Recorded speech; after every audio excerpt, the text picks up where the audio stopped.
the latest. Thank you for your love and support. I appreciate you all. What Mali, Niger, and Burkina Faso are doing that the leaders will see them calling them undemocratic and they have to come back to the democratic rule. They are also following the footsteps. Everybody knows that what Mali, Niger, and Burkina Faso are doing is the right thing. But because these people are gatekeepers, they are house slaves. For that reason, they have to sing to the songs of the master. If not, if they do anything, their assets, you understand? So for that reason, these people just have to pretend in the guise that they have to come to democratic rule. They have to come to democratic rule. But what they are doing is shocking them and shaking them. They wish that they never did all that they did. But some of them are still bold. So they are trying to follow the footsteps of Mali, Niger, and Burkina Faso. Today, Malawi has finally joined Captain Ibrahim Traore to ban the export of mineral resources. That what is it? These people always come and then we give these mineral resources for free without adding value. That is not possible. How do we move forward as a nation if we cannot do something very beneficial with our mineral resources? That this ban is so necessary. That this ban is very necessary.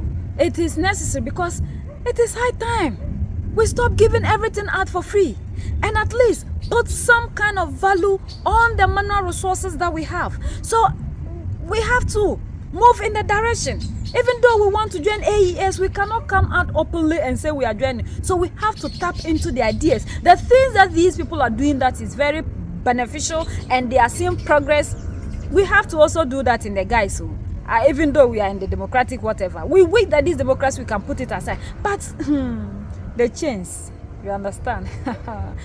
They are in a very big cage.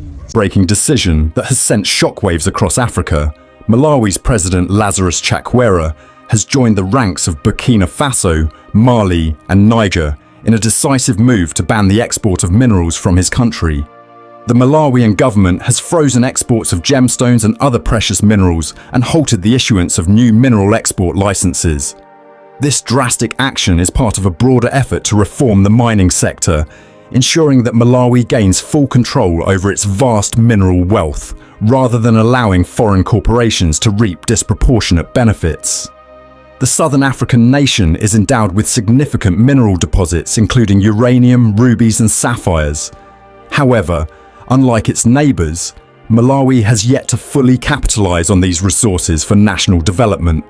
Mining Minister Joseph Makandawire, in a strongly worded statement on Facebook, justified the export ban, stating, "This measure has been taken in order to sanitize the mining sector as the ministry undertakes reforms to bring efficiency and transparency in mineral rights administration."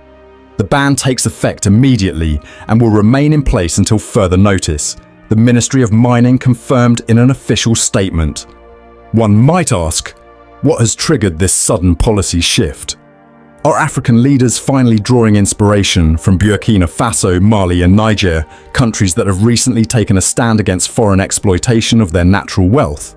To answer these critical questions, we must analyze the recent developments in these nations and how Malawi's decision fits into this broader movement. Malawi's ban follows a directive from Vice President who ordered a 21-day review of all existing mining contracts.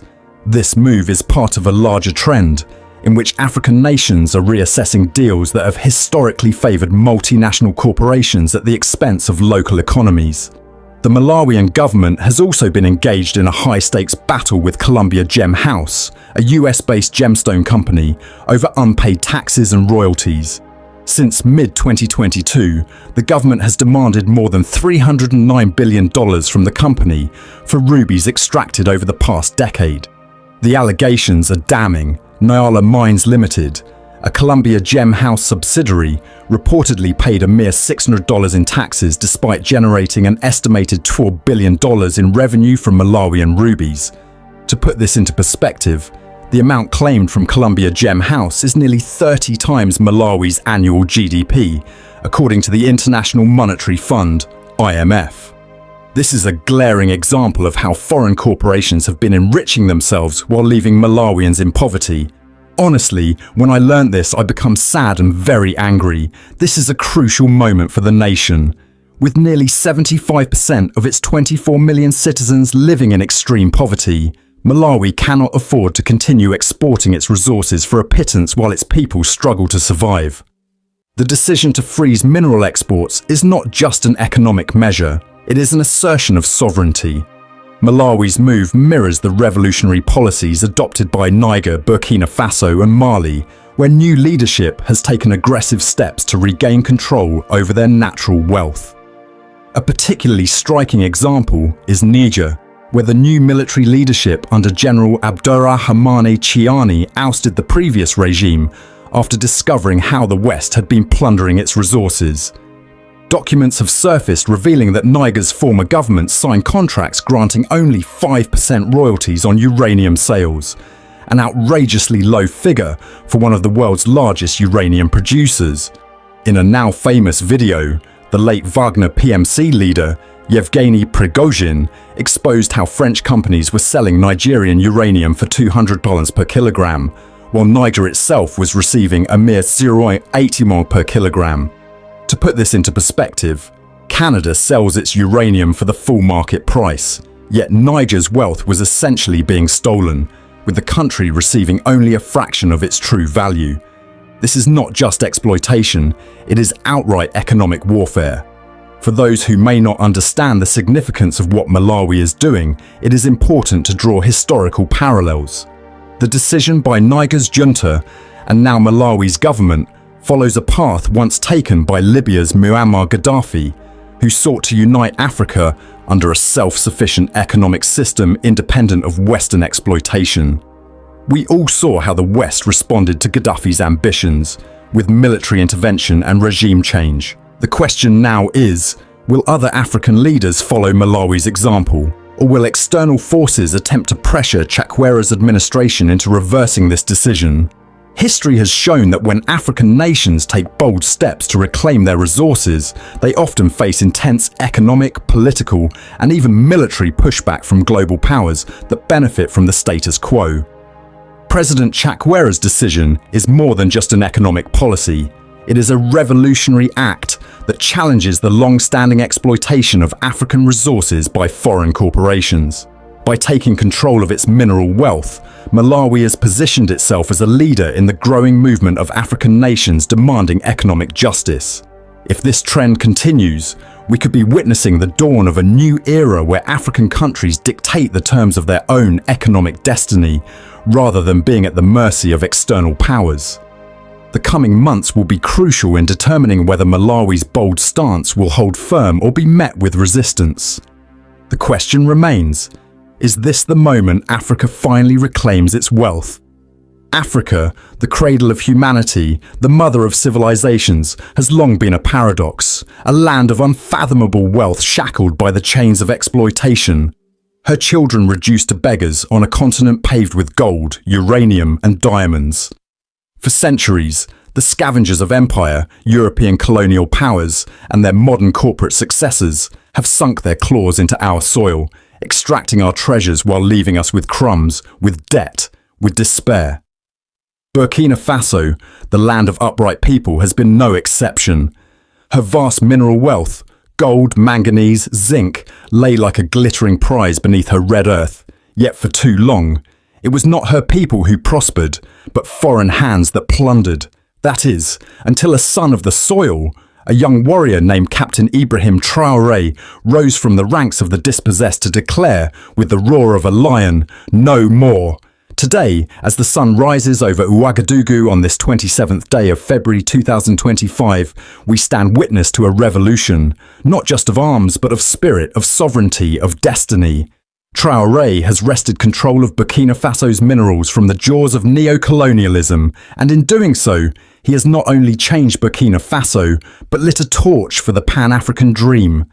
To understand the magnitude of Traoré's triumph, we must first peel back the layers of history, that bitter tapestry woven with the threads of conquest and betrayal.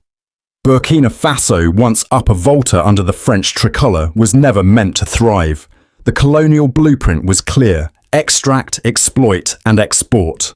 Gold, the lifeblood of empires, flowed from the Sahel's veins into Parisian coffers, while the Burkinabe were left to toil in the shadows of their own abundance. Independence in 1960 was a hollow gift, a flag without power, a freedom tethered to economic servitude. The multinationals came, French, Canadian, Australian, bearing promises of development but delivering only dust. By the dawn of the 21st century, Burkina Faso had become Africa's fourth largest gold producer. Yet her people languished in poverty, her infrastructure crumbled, and her children went hungry. The mines, operated by giants like Endeavour Mining and I Am Gold, were enclaves of foreign dominion, their profits spirited away to Toronto and London, leaving Ouagadougou with a pittance in taxes and a legacy of environmental ruin.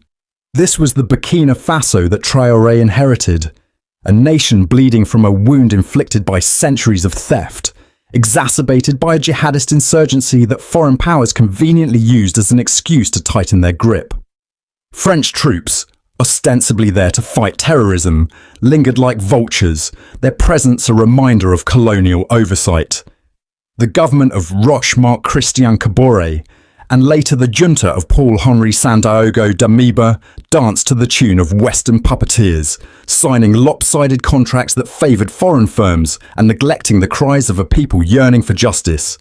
But the spirit of Thomas Sankara, Burkina Faso's revolutionary martyr, never died. It simmered in the hearts of the upright, waiting for a champion to rise.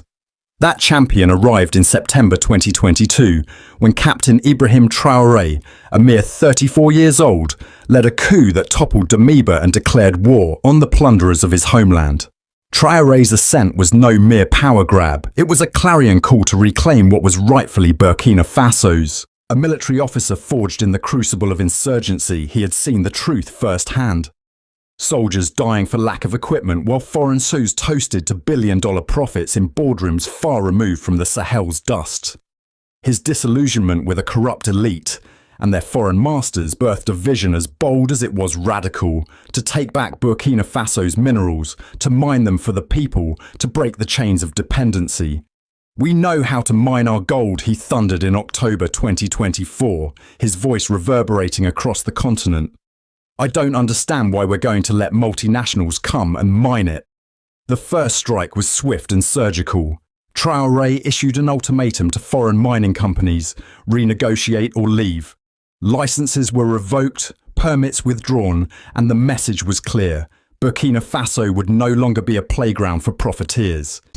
We have all these mineral resources and people coming to the continent, make a whole lot of money out of it, and we the people are living in poverty. This is something that we have to fight. What is causing this?